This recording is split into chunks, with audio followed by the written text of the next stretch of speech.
Welcome, everyone. Thanks for taking the time to join our webinar. We'll be looking at both online versus offline retail and how you can leverage Similarweb data into your data suite to inform business decisions and strategy. We'll briefly give you a quick intro to the two of us and the companies we work for, and then we'll just jump straight into things. So I'll kick off with a little bit about myself. So I started my career in market research before moving into the media world, specifically free-to-air TV in the UK. And then following that, went and moved into the retail industry, specifically fashion retail, where I worked at ASOS just prior to joining Similarweb about a year ago. Quick intro to Similarweb for those who don't already know who we are. So we're an all-encompassing digital market intelligence platform. We provide tools for market research, audience analysis, website analysis, keyword and demand analysis, performance marketing, so things like SEO, PPC, display, and like many other things, all backed by like trillions of data points and signals that mean that we're a trusted provider to the world's leading companies. Stephen, I'll pass over to you briefly. Thank you. So I'm Stephen. I've been with Fusion since I graduated, and been with Fusion through our evolution as we move from consulting and having each person working on their own thing to now, over the last few years, I've moved on to the back end side, focus really on modeling to do innovation and really bring us forward in how we integrate data sources together. So we specialize in data enrichment, so to facilitate better decision-making metric, better strategic metrics. Our role is really to look across the industry and see the best data sources that we can find for the questions our clients have, and try to not be picky about those sources, bring them together and curate for them the best perspective of their industry that we can form with all the data out there, including Similarweb is one that we use quite a lot for the digital space. Thank you. So I'll just briefly go over what the webinar will cover. So from the Similarweb side of things, we'll be going over some of the findings from our recent State of E-commerce report that featured a look at sort of overall e-commerce and some of the industries within it. We'll be taking a bit of a deeper dive into the beauty industry to allow Stephen to explain how Fusion leverage our data and how you can sort of build a tailored data suite for deeper market analysis and strategic insights. If we have time at the end, we'll also happily answer any questions you have. So please just throw them in the chat and we'll try and get to them at the end. Anything you want to add before I just jump straight in, Stephen? Cool. So yeah, jumping straight in. As I mentioned, we had a recent report on the state of e-commerce, and what we found is that many of the most economically developed countries across the globe are seeing declines in the demand for online retail, owing to sort of global inflationary pressures that have continued over the past year to 2 years. Where growth is being seen is among some more developing nations, which are perhaps a little bit less online mature and have a higher ceiling as opposed to some of these larger markets, which look to have hit something of a saturation point in the current economic climate. So yeah, I'll just briefly point out some of these figures, but yeah, 70% of the top 10 in terms of visits are all seeing declines, although 15 of the top 25 are seeing growth. And these declines do follow a period of accelerated growth that happened as a result of the pandemic as physical retail closed up shop. As economic challenges persist, some consumers are seeking some small indulgences in the beauty and cosmetics industry. As an example, you can see that continued growth even post the pandemic. And that's kind of as consumers became more comfortable with purchasing beauty online during the pandemic, and then as a result purchasing these little indulgences within the current global climate, that's continued to see year-over-year growth in visits in that industry. Luxury and jewelry, interestingly, has also continued to climb. Again, same sort of story where the pandemic made consumers a little bit more comfortable with purchasing products in that industry online, and inflation isn't bad for everyone. It seems to be a benefit to some, and this looks to be reflected in that increasing consumer demand in the online sector for jewelry and luxury.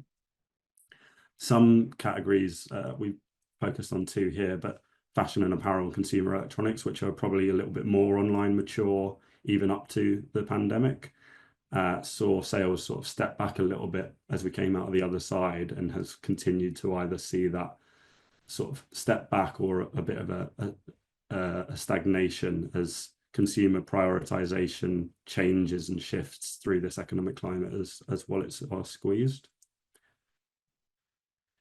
So this poses a few different questions just based off of that. So what you might be asking yourself is, like, is the growing demand for brick and mortar retail following the pandemic leading to this reduced demand for e-commerce models? Specifically, if we think about like the fashion and consumer electronics industries, whereby people look to be potentially going back to physical stores, is that the reason for this decline in the online space? Is the growth of e-commerce in some of these less online mature industries cannibalizing the brick and mortar demand? And if inflation is leading to some countries declining and others seeing growth, is the story the same for brick and mortar? Are we seeing the same trends across both different retail types? So let's dig into one of these high growth categories, which I've mentioned a couple of times now in beauty, to see how we can potentially explore the answer to some of these questions. So I've already mentioned, but the evolving nature of the beauty industry in the online space has meant that consumers are much more comfortable with making purchases online in this category, whereas before it was very much a physical retail category, as opposed to some of those other ones I mentioned, like fashion and electronics.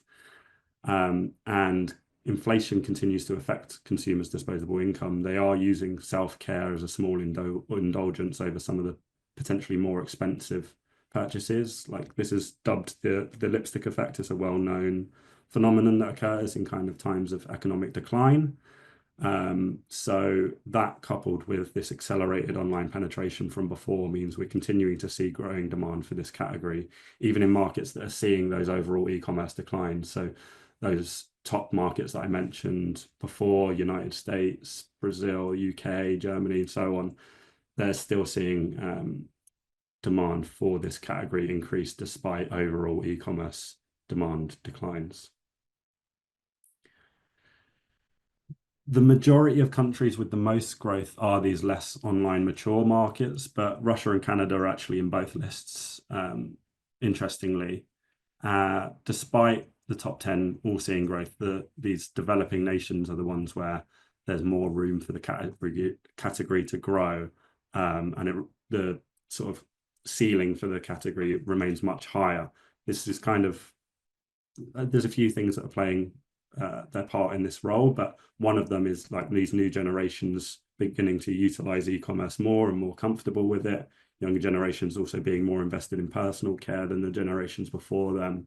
Social media influence bringing trends from around the world to some of these more developing markets, which may not necessarily have been so focused on some of these trends before. Just the state of the world at the moment really opening up the opportunity for some of these industries, particularly the beauty industry. When we kind of have a look at some of the trends within the beauty industry, so here we've looked at sort of what the top growing websites were within the industry. There's kind of two main trends that we can pull out of just of these top 10 sites. So we start to see the influence of direct-to-consumer websites and Korean beauty. The rise of e-commerce has revolutionized like retail in general, but specifically the beauty industry in ways that traditional brick and mortar models like just can't match. So some of the key advantages you could think of from the direct and consumer aspect is the ability to target very specific consumer segments, like with tailored solutions to meet their needs. So if you think about different skin types, different ingredient preferences, that perhaps these direct to consumer brands can really focus on, that maybe the more traditional brick and mortar generalized approaches couldn't. You also think around like the direct to consumer engagement, these e-commerce brands being able to build direct relationships with their customers, offering personalized recommendations through the use of data analytics based on the customer behaviors, preferences, past purchases, having all of this data together to create a more individualized beauty experience. there's also a far lower barrier to entry for new and independent brands to enter the market. There's not the high cost of securing retail space, and they can kind of reinvest the funds that they would have spent on these kind of retail models into like innovation and diversifying their product portfolio and really investing in their product rather than spending money on some of these retail physical spaces. And the global reach, so the Korean beauty angle here with the global reach of Korean dramas, and I mentioned social media, the influence of social media on the younger generation. The Korean beauty craze has really kicked off globally as a result of it. So that Korean beauty trend has even become evident in some of these in some major e-commerce platforms that aren't even specialized in terms of beauty. So looking at Amazon in the United States here, we can see just how much the growth of Korean beauty surpasses the growth of the beauty category overall in terms of unit sales, revenue, amount of product views. You can see on the right here the amount of like change in units sold for some of these Korean brands over the last year. It's just like astronomical growth for each of them. And I've mentioned it before, but it's kind of largely driven by the presence on social media platforms like Instagram, TikTok, YouTube, and really playing into the influence in the younger consumers who are looking to be as beauty influencers and product reviews and viral skincare routines, all of which Korean beauty has really taken hold of and run with like amazingly well. For these younger consumers that I'm talking about, the convenience and immediacy of online shopping, particularly when we're talking here about the like e-commerce giants like Amazon, align with their purchasing habits as well. They can easily research and compare products directly after seeing them on social media, whereas perhaps they might have gone into a store before and kind of relied on what was on the shelves. They can do much more research before buying the product online.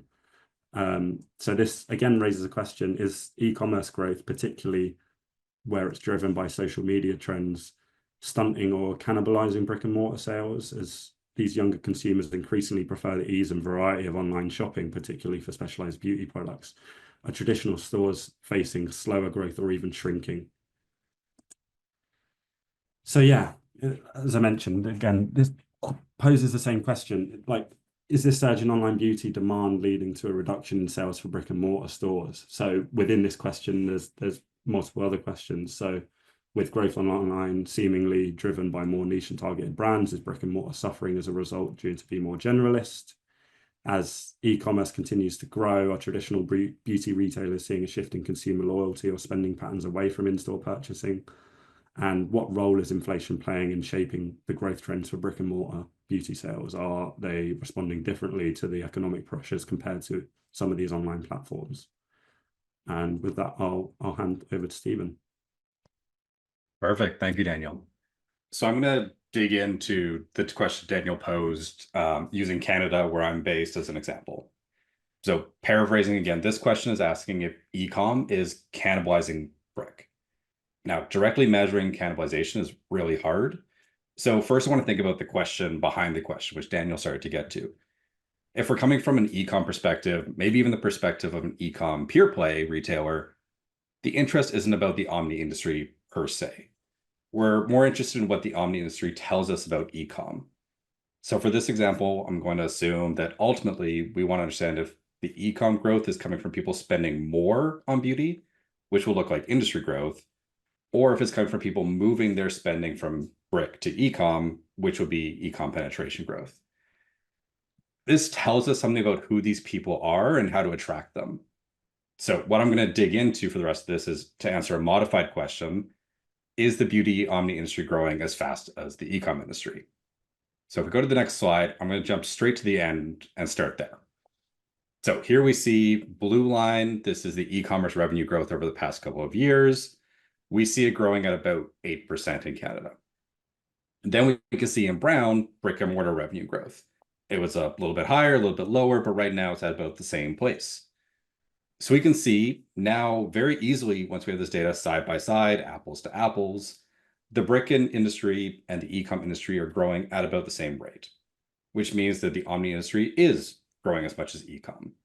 So This tells us that it suggests to us that e-com is benefiting from organic industry growth, which is increased consumption rather than cannibalizing brick. That information can now be taken to the next step down in the chain to understand how to attract these people, how to engage with these people.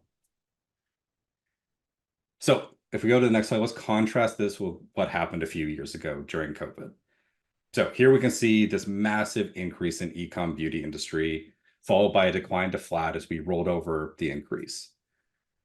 And if we want to draw insights from this in isolation, just as an example, I can. So let's just try this. So the COVID lockdowns, everyone's stuck at home, increased social media consumption, makeup tutorial videos. We also saw a similar increase in spending on home hobbies, such as electronics and gardening. And just as we're doing right now, we started seeing our own faces 8 hours a day on video calls. So it makes sense that cosmetics blew up. Now let's try this mock again, but only looking at brick on the next slide. There we go. So during COVID, we saw a substantial decrease in the beauty industry, followed by a recovery, recuperating some of that loss. And again, we can draw insights from this. So we can say COVID lockdowns halted in-office work, dining out, entertainment events. We saw large increases or large decreases in similar categories like formal apparel and entertainment services. Similar things around going out, socializing, looking pretty. So it makes sense that cosmetics also took a hit. And let's do this again, looking at the Omni-Industry. And we'll see what actually happened in the beauty industry.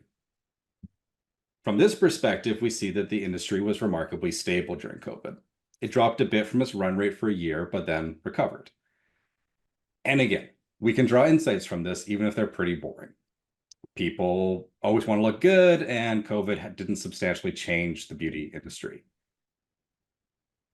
Now let's put all these pieces together and see them all at the same time. I hope this makes clear that if we're only looking at e-com, only at brick, or even only at Omni, we would tell a very different story about the industry. We would draw the wrong conclusion and could make the wrong decision. So the complete truth, as we start to see, is that COVID didn't have a large impact on how much consumers spent on beauty, but it had a huge impact on where they spent on beauty. Now, of course, COVID's an extreme example, easy to cherry pick from, but this is a problem data analysts face every day. If we only see part of the picture, we can badly misinterpret what's happening. And the big risk of data-driven decision-making is that we can feel very confident in our misinterpretations. Next slide. So go into lecture mode for a bit. My best advice for avoiding this pitfall is to consider multiple data points when making a decision. This has the primary benefit of hedging our bets. Using multiple sources, we can better separate the signal from the noise. If a source breaks, if there's an error in it, we have other sources to fall back to and see that it's had a bit large change. But the other big benefit is this breaks you out of source blindness, the inclination to keep digging further into a single source and become blind to the parts of your business outside its perspective. The inclination to treat whatever's being measured as a thing that matters simply because it was measured. And it is an effort, often a big challenge, to move between sources. So I get it. There's a lot of temptation not to. Simple inertia makes it the status quo that we allow our data to lead our questions. As what we need to do is pause and find the question or find the data our questions demand. We need to let the questions, the one the business most needs to answer, guide what data we will consider. And it's better to answer, sorry, just back once for a second, better to answer the right question with poor data, such as data that's only directionally useful, than to use great data and answer the wrong question. So if you think back to my COVID example, the extreme misinterpretations that I strawmanned, those were strawmans because they were rare. Because everyone at that time was looking for more data. Everyone was thinking about how the world had changed because we're all living through it at the time. And when we asked the right question, we didn't need more than anecdotal evidence to know that brick was really hurting due to lockdowns and consumers were shifting to e-commerce. So it's all well and good to have this tagline, but how do you actually do this? So that's what we're going to get into.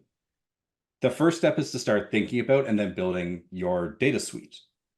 So just as we use a bundle of advertising mediums to build a campaign, our media mix, and we employ a bundle of software to build our workflow, our tech stack, we also benefit from employing a bundle of data to build insights, our data suite. At the simplest level, could just be a collection of individual sources, but its value rapidly grows once we align and connect sources, joining them together to complement each other. So while this sounds like a huge undertaking, and sometimes probably often it doesn't have to be. As the data industry matures, we're seeing vendors like Similarweb, which Daniel pointed out is a full service thing that can serve as a complete data suite for our market.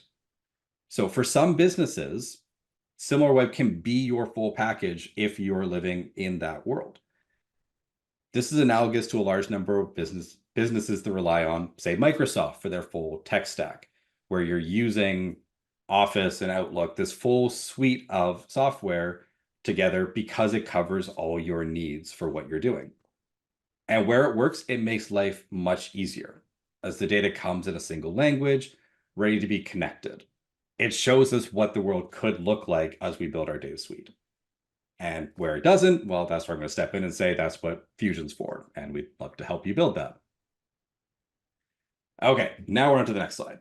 So one example of connecting data across Similarweb, we're going to start with a simpler example within a cohesive data suite, is deriving an industry's e-commerce revenue growth.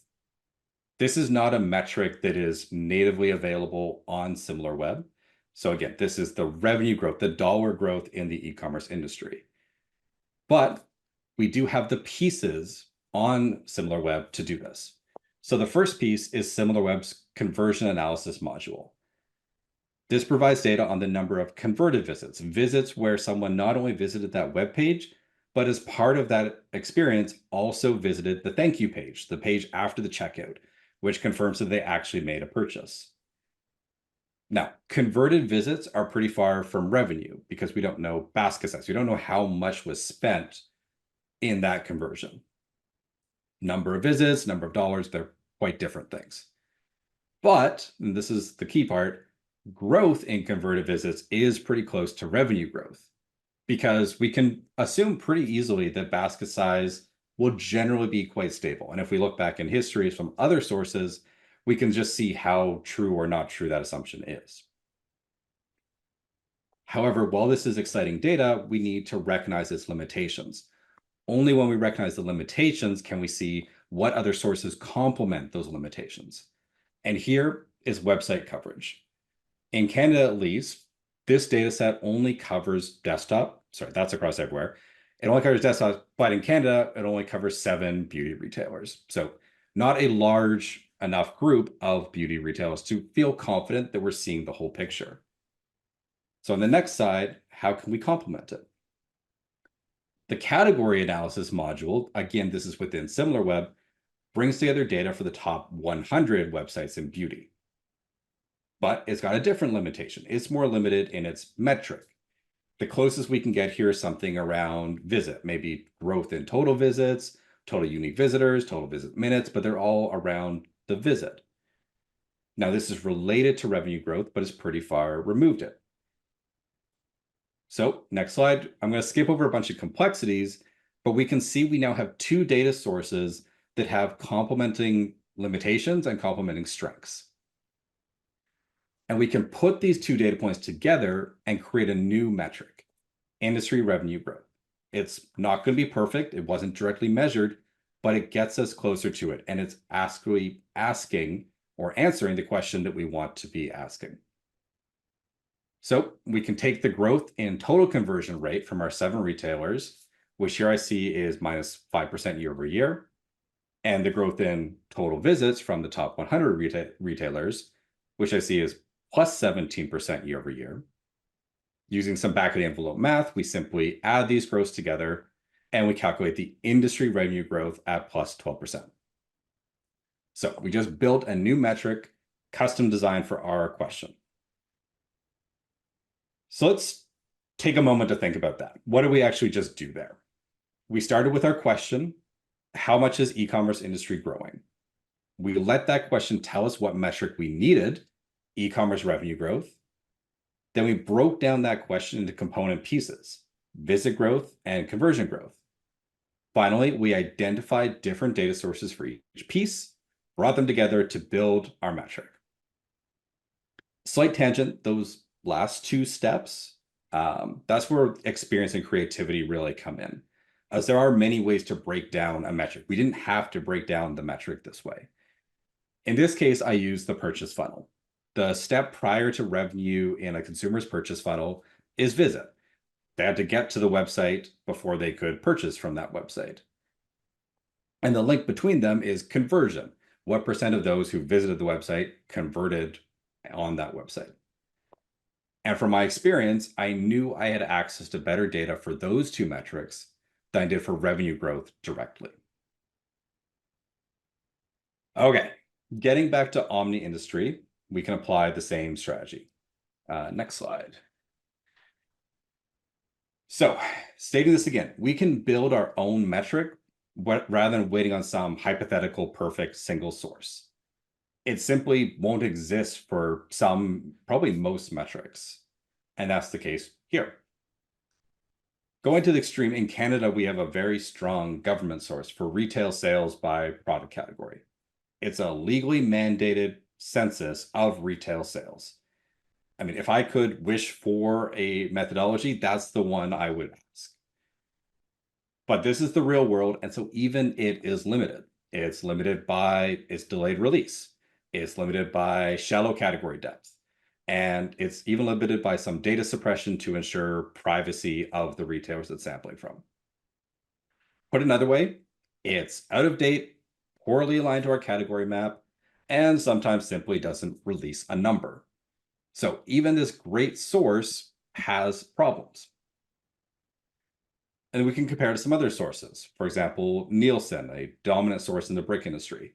It's got prompt release, deep category depth, but its POS data only covers a subset of beauty retailers, excludes a large chunk of the industry. And we just talked about Similarweb, which has rapid release, census coverage of online retailers, but it doesn't have the category or metric depth that we really want for this metric. When I put it this way, I hope it becomes clear that this isn't about finding the best source. These sources are complementary. The challenge then is how to put them together. For today, I'm going to skip over setting up our data suite, which involves a lot of alignment, and continue to focus on how to use your data suite, assuming you have one set up. So, high level, we want to employ the same strategy. Break down Omni growth into more readily available metrics, find the best source for each component, and piece it back together to create a multi-source Omni metric. As I said previously, there's different ways to break down most metrics. For Omni growth, what we're going to do, I'm going to break it down by channel. The Omni industry is the sum of the e-com and brick industries. That's fairly straightforward, which means that the Omni industry growth is the average of the e-com and brick growths, weighted by their channel penetration. To put an example to that formula, just because it's a formula and I'm speaking it, e-commerce used to be only about 1/4 the size of the brick beauty industry, which is why in the COVID example I showed at the beginning, e-com had to grow close to 80% to offset brick falling 20%. 0 was the weighted average of that 80% and 20% given e-com's relative size.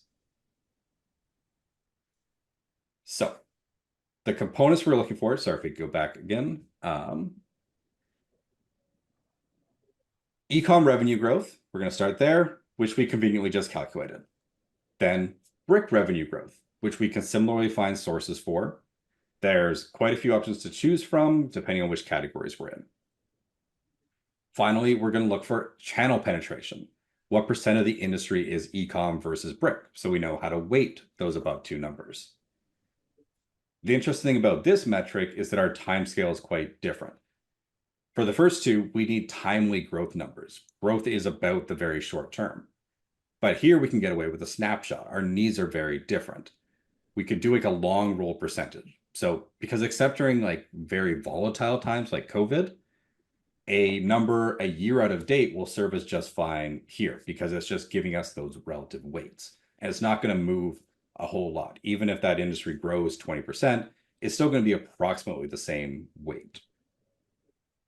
So that means something like a consumer survey could be a good choice here, as we can aggregate many months of sample. Before we move on, the key thing I want you to notice is that we can do this entire process without ever knowing how big the beauty industry is. Whether it's 1 or 10 or whatever billion dollars, it doesn't change our math. And that's great because getting those full coverage absolute sizes are some of the hardest metrics. So by breaking it down this way, we're able to find not just what's available, but much easier metrics to build our data source from, our metric from. Okay, last slide. So wrapping up, I want to quickly come back to the alignment step that I skipped. The good news is that it doesn't have to be perfect. Each improvement in alignment makes your multi-source metrics incrementally better. The key is to avoid building metrics where perfect alignment is required.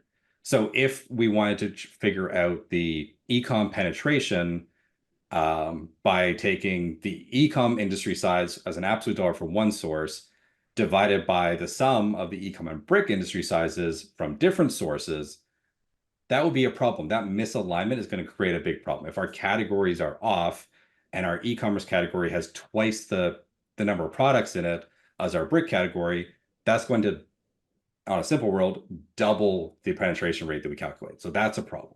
We want to avoid metrics like that. Now, even putting that aside, the bad news is that it is a lot of work to get and to keep sources properly aligned. It takes up a lot of my team's time each month, and we have systems in place to make it faster, which sales pitch is the reason why I recommend outsourcing this backend work to Fusion.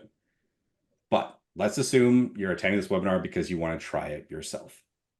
So some of the key things to look for are metric differences. Is one source measuring share of visits while another is measuring share of dollars? We need to be aware of this metric difference and then see if there's pieces that we need to pull together. Methodology differences. Is one source measuring revenue from retailers while another is measuring spend from consumers? That could be giving you the same metric at the end of the day. Again, we need to be aware of it so we can see how that might have an influence. Mapping differences. This is a big one. Are groups that sound the same actually the same? Is beauty the same as cosmetics? What does one include that the other doesn't? Often when we see conflicting insights across data sources, mapping differences are a big part of the problem, a big part of the reason why they're seeing different things. And coverage differences. Every source is missing something. That's just the way the world works. So what is it missing? Is it missing small retailers, cash or small transactions, e-commerce transactions? We don't need our source to cover everything, but we do need to know where coverage overlaps and where it doesn't. So as you're going through it, these are the things you want to be looking out for. And with that, I'm done. Thank you. We can move on to the Q&A. Perfect. Thanks very much, Stephen. So yeah, as I mentioned to everybody at the start, like feel free to get your questions in the chat. If you have any following us finishing off, then get them in the chat and we'll try and answer them. One that popped up that I think I can speak to says, do you expect emerging markets to maintain their rapid e-commerce growth, or is there a saturation point similar to that seen in those more developed nations? So I think at some point there will be a saturation point, but it's hard to predict when that will be for each market, and it comes down to a variety of different factors. But probably the biggest influencing one within those markets currently is infrastructure. So those countries need the right e-commerce infrastructure in place to continue to grow, and that can range from internet accessibility to warehouse storage of products to logistics involved in the shipping and handling of those purchases. And I think those are probably the biggest factors right now in those developing nations, and will likely be the limiting factors in the continued expansion and growth for these nations currently, particularly while there's this sort of like continued economic struggle in a lot of markets. I think that the internet and e-commerce allows for sort of price comparison and is a much better and more efficient cost saving method for retail than perhaps traditional retail. So I think those are probably the most limiting factors currently for those nations. Stephen, I don't know if there was any that you picked out that you wanted to talk on. I've got one other as well, but I'll let you go first. Yeah, I will just note I see more hands than I've received questions. So if you have a question, yeah, on that more, there's the question and answer, and you can put your questions into there. Yeah, one I did get just talking about, so I build up these straw men of how to misinterpret the industry, and just what does that actually imply? Like, okay, yes, that was wrong, but what's the implication of that? How would you misinterpret? And so the big thing there is around who these people are. It's probably different based on how that industry is growing. If we're seeing the growth as an organic growth during COVID, for example, then that suggests that these are people who are newly motivated by that situation. And so maybe these are a situation where that is the social media that is pushing them. And that then gives us hints about how to engage with those individuals. Versus if it's coming from cannibalization perspective, that suggests these are people who have been buying these categories for a long time. And it's probably much more about buying the same product from a different place than about buying being open to a new product. Oh, and great, we've got some more jumping in. Want to take a look, Daniel? Yeah, I'm just having a look now. I'm going to answer one here. So one is beyond the example shown in this presentation, what other Similarweb data sets are Fusion utilizing for their clients? The two big ones are additionally the shopper intelligence data set. So this is a different suite within Similarweb, looking at Amazon in particular is what we've purchased, and going a very different. So this is going to this metric that we're talking about. It moves from visits and then converted visits to actually revenue. A much more detailed data set where then we can say, how much has Amazon sold across a number of different categories at a very deep depth. So that's a data set that we absolutely love. And then the other one is traffic sources. We use this when we're looking at media. Where is it that retailers' visits are coming from? Is it coming from organic versus Facebook versus TikTok versus search? And there's a lot more in there, but those are the ones that I've primarily been leveraging. Cool. There's another one in here that says, how do you believe the rapid growth of major Chinese players such as TikTok, Shein, and Temu is currently impacting our market, and what potential effects do you foresee in the future? So the short answer again to this is really price. They've driven the price down for many different, well, for consumers primarily, but also it's impacting retailers in that they just are unable to compete on the price for a lot of those different industries. So particularly, you mentioned Temu. I think outside of Amazon, because of the scale of them, there's fairly like little other marketplaces that are going to be able to like combat with them on price. So it comes down to what other factors do these brands and retailers have that they can appeal to consumers with beyond price. It's becoming a lot more about quality and like value for money from these consumers that they need to start appealing to over just the lowest price, because at the end of the day they just can't compete with them. So in terms of potential effects, I kind of see it as like consumers will be searching for certain product types, and in certain industries they'll just be looking for the cheapest product, but it will come down to having to appeal past that. It will be around the really driving value for money rather than just overall lowest cost. So I'm gonna pick of another one. It's asking, are there any insights on the future of brick and mortar, and is there any industry sectors that will be affected the most?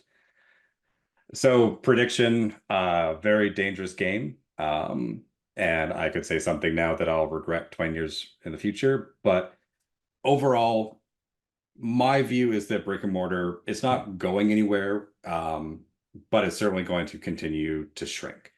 But we are going to, and we are getting closer to equilibrium. And COVID really pushed us many years ahead of where we expected to be in terms of that penetration. But brick is still heavily, heavily present. And there's a lot of reasons for that. Like, we still haven't got the e-commerce experience of the exploration, the newness, the same way that brick does. You walk into a store and you can discover things that you had no idea you were looking for in a way that you were getting better at doing online, but it's still not as good. And so that discovery piece of brick and mortar is very, still very present. Also, just for large purchases, if you're making a lot, people still do prefer to go to brick and mortar, something like groceries. You want that immediately, and people don't want to pay for that shipping. Even when it's free, kind of have a feeling it's not going to stay that way, and it's just newness. Where it really is going to struggle the most is on things like repeated purchases, where you don't need the exploration. You know what you want, and you can just get it far easier via e-commerce, or very niche purposes on the other extreme. So brick and mortar is really about the middle versus the extreme of, I know exactly what I want. I don't need to think about it. I just want to get it on subscription. And I have no idea what I want. And I might want to be ordering something from Korea just as much as I want to be ordering it from down the street. So based on those kind of factors, it's going to shape industries differently. I'll just cover one last one that I saw in the chat. So do you anticipate that the success of direct-to-consumer beauty brands will expand into other retail categories? And I think the answer is it already has. We see it in different industries for different reasons. If you think about the fashion industry, similarities with beauty brands is that brands are able to be founded and find a following without the need for the larger appeal of the bigger and more mainstream brands.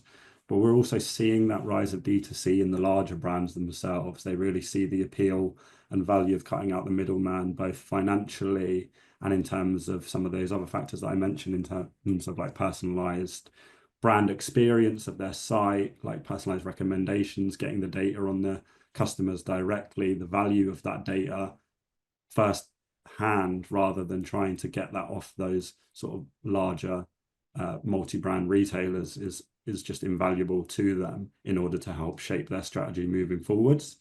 In pet care, we see it in a slightly different way, but subscription models really related to tailored pet care, from sort of gourmet foods to tailored vitamins and supplements for specific breeds or health issues. So again, it's relating to that point, like the internet and by proxy D2C opens up a possibility of bespoke retail models and products that probably never could have succeeded in the traditional retail sector, and is unlikely to at any point. And so if you're in those spaces, there's always that opportunity outside of the kind of traditional retail models that have existed in the past, and there's always space for innovation in a way that there probably is in the traditional models as well, but perhaps not in quite the same way. Great. Cool. And Daniel, are we at time? I think so, yeah. So just wanted to thank you all for joining. I believe the recording and the deck should be sent out to everyone, but if you have any follow-up questions, feel free to contact myself, or I'm sure Stephen doesn't mind if you contact him, and we'll try and answer any questions that we didn't get around to, or any comments you might have. But yeah, thank you very much for attending, everyone.